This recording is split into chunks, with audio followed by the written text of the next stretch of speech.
Hey guys! For today's gala ay magra-ride tayo from Muntinlupa to Baguio City.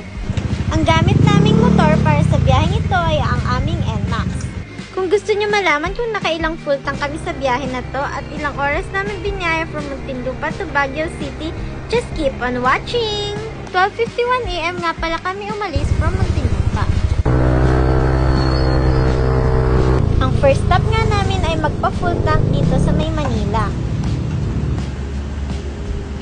Second stop namin ay sa Pampanga para mag-water break at magsuot ng reflectorized vest. Syempre, di mawawala ang 0.5. Third stop namin ay dito banda sa may Tarlac para kumain at magpahinga na din.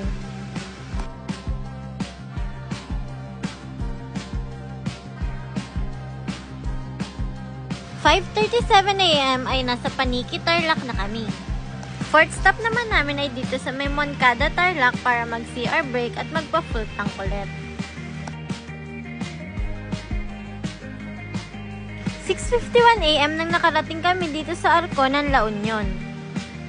Then 6:56 AM naman kami nakarating dito sa Arcon ng Benguet Province.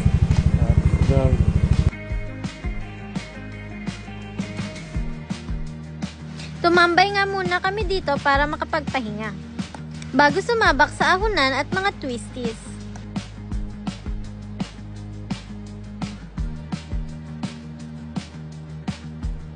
(8:17 AM nang makarating kami dito sa may Lion's Head.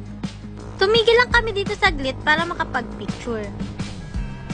Pagdating namin ng Baguio ay dito kami kumain sa Cafe Stella sa may Itogon, Benguet. Then, after nyan ay nag-check-in na din kami sa aming hotel. Para makapagpahinga na din dahil 8 hours din kami bumiyahe papuntang Baguio City. Dahil napasarap ang aming tulog, dito na kami gumala sa Baguio City. Kung gusto nyo malaman kung ano-ano pinuntahan namin ng day 2, see you on my next vlog. Bye!